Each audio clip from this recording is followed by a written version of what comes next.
really bothered about the commercial aspects of it, we probably will concentrate on the T-shirts, because I think that's where salvation lies. I'm Nick Mason, the drummer in Pink Floyd, and have been for the last 40 years. And I'm here talking to Jeremy Silver at the FAC about really about the music industry in the 21st century, and in particular perhaps how younger musicians might be able to navigate their way through what is a very, very changed landscape from when we started. Are you a user of Spotify and iTunes and all those things yourself? iTunes, yes. Spotify, no. I'm not on Facebook either, so all those people who pretend to be me on Facebook aren't. And I'm not in favour of people being allowed to steal music, download for free, unless, of course, someone wants to let their music. If for some promotional reason they want to let it out for free, then so be it. But somehow or another, there wants to be a situation where, if money's to be made from it, then the artist should share in the money rather than anyone else. I think we'd have had to do without the record company and without all that promotion and support they give you.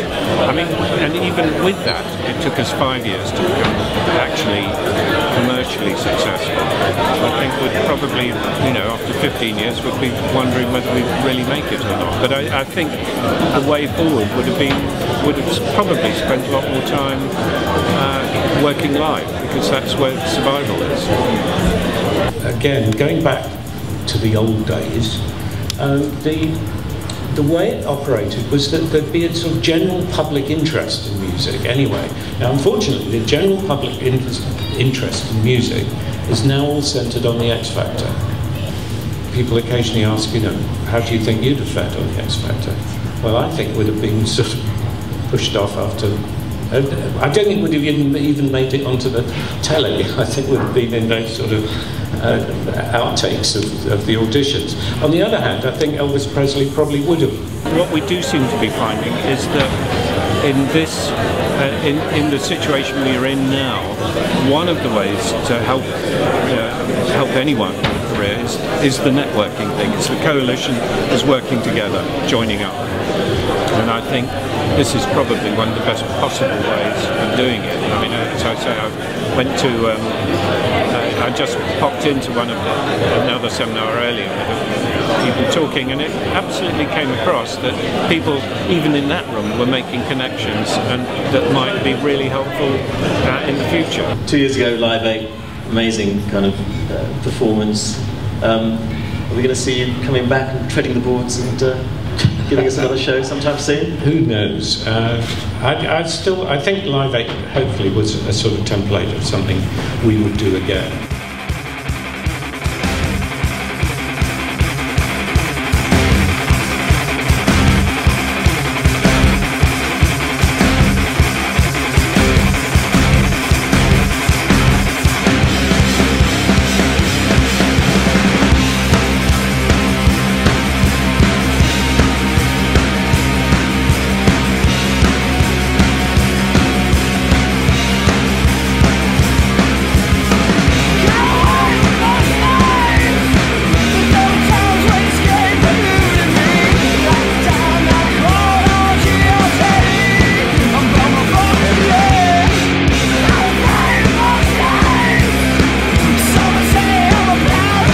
I got an Inner City CD in 1996 and it had the Seabolt on it. Or was it 1992? The Seabolt played here.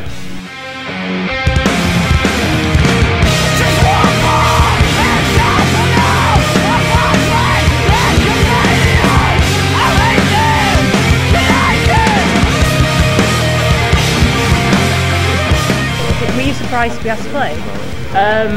No, because it's Bruce night. I think maybe we were surprised they got asked to put a night on, but they were bound to pick some film.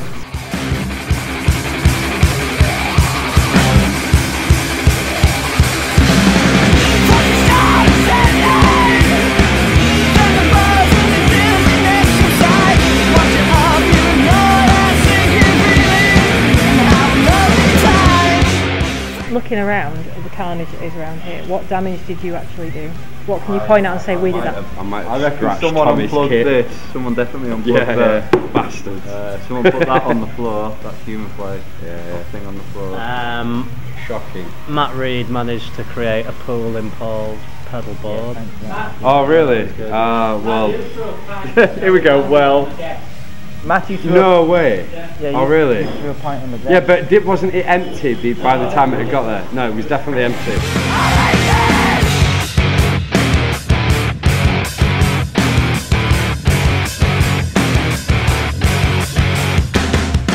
It was full. That what you were planning for? You were planning for it. You thought, I'm going to throw this. I'm sorry, I didn't mean to do that. I really didn't. Just practicing for pint hurling at the Olympics or something. What? There's probably about 1 can of strong lager on about £200 worth of petrol. It's not weak lager either. Yeah, strong lager. Well, at least it went out on strong lager, you know.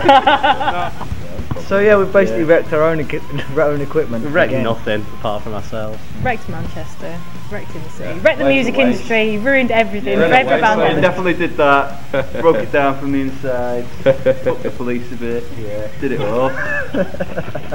What are you doing? Lens. Lens and aperture. Focus. Oh God, I'm enjoying it.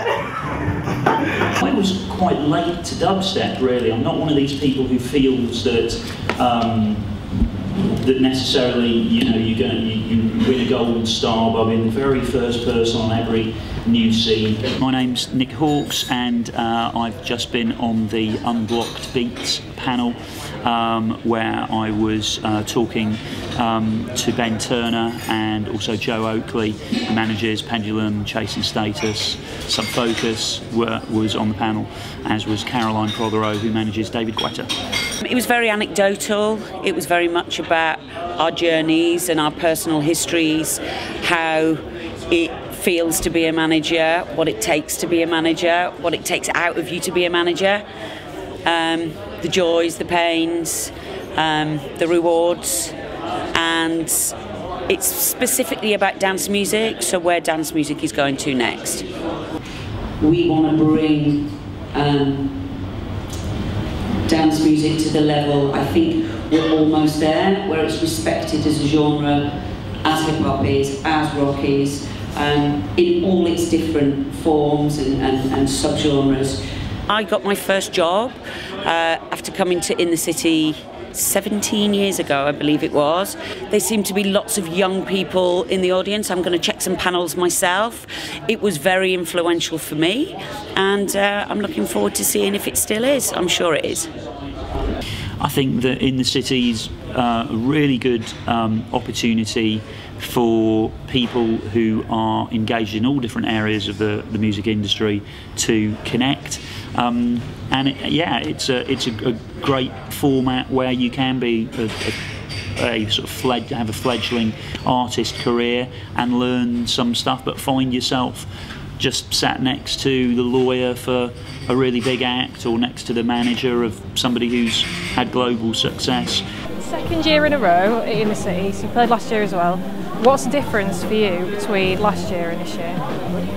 Last year was a lot more stressful because we had to play twice, so we were like one venue and then another venue across the road, so we had to like run between the two. And also we had a bigger crowd at this one as well. So after you played last year, did you notice people suddenly getting in touch with you and stuff happening as a result of In the City at all? Yeah, we had a few. Yeah, definitely. Yeah. What kind of stuff has happened for you in the past 12 months? Festivals, released our EP, loads of gigs, interest from people. And how do you think In the City as an event helps people in your position to kind of get along in the industry? Well, a lot of the people that come here are like industry sort of people, aren't they? So it's good exposure, isn't it? Good exposure, yeah. Yeah, it's good exposure basically. You do a gig somewhere, you won't necessarily be playing in front of like A&Rs from labels and blah blah blah. So yeah, it's good for that sort of side of things.